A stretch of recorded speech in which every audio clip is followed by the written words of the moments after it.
বিসমিল্লাহ আলহামদুলিল্লাহ ওয়াসসালাতু ওয়াসসালামু আলা রাসূলিল্লাহ ওয়া বা'দ। সোশ্যাল মিডিয়াতে একটি বিষয় ব্যাপক আলোড়ন সৃষ্টি করেছে যে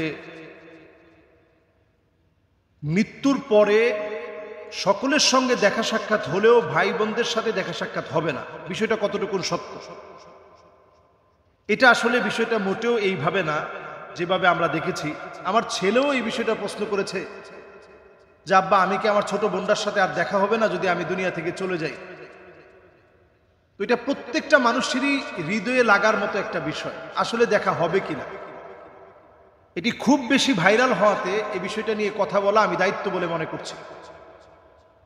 আপনারা নিশ্চয়ই যারা দেখেছেন এই বিষয়টি, এটা একটা ভিডিওর মাধ্যমে ছড়িয়ে পড়েছে এবং অনেকেই সেই ভিডিওর সাউন্ডগুলো শুধু ধারণ করে লিপসিং এর মধ্য দিয়ে এটা আরো বেশি ছড়িয়ে দিয়েছে।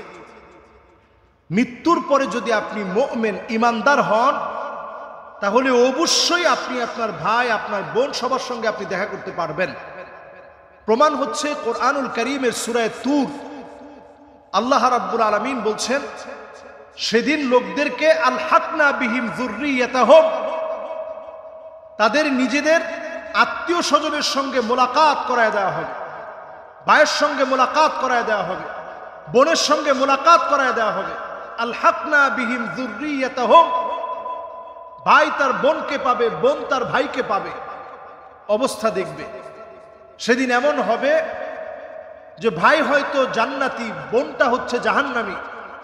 দেখার পরে বলবে যে আল্লাহ, আজকে আমার বোনের গায়ে জাহান্নামের পোশাক কেন?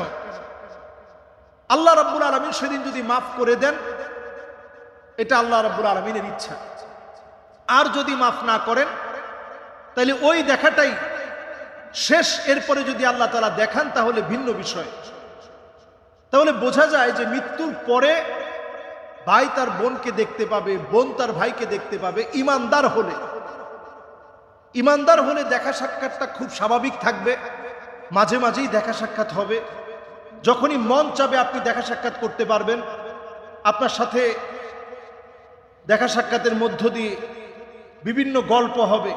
আল্লাহর জান্নাতে বাড়ি হবে এমন, এক তালা থেকে আরেক তালা হবে। মা বাইনা সামাই ওয়াল আরদ, জমিন থেকে আকাশ যত দূরে, আকাশ থেকে জমিন যত দূরে, জান্নাতের এক তালা থেকে আরেক তালা হবে এত দূরে। সুবহানাল্লাহ বিহামদি। সেই জান্নাতের ভিতরে আল্লাহ তাআলা দেখা সাক্ষাৎ করিয়ে দিবেন। এটা কোরআনুল কারীমের আয়াত দ্বারা প্রমাণিত। এবার হাদিসের দিকে আসি।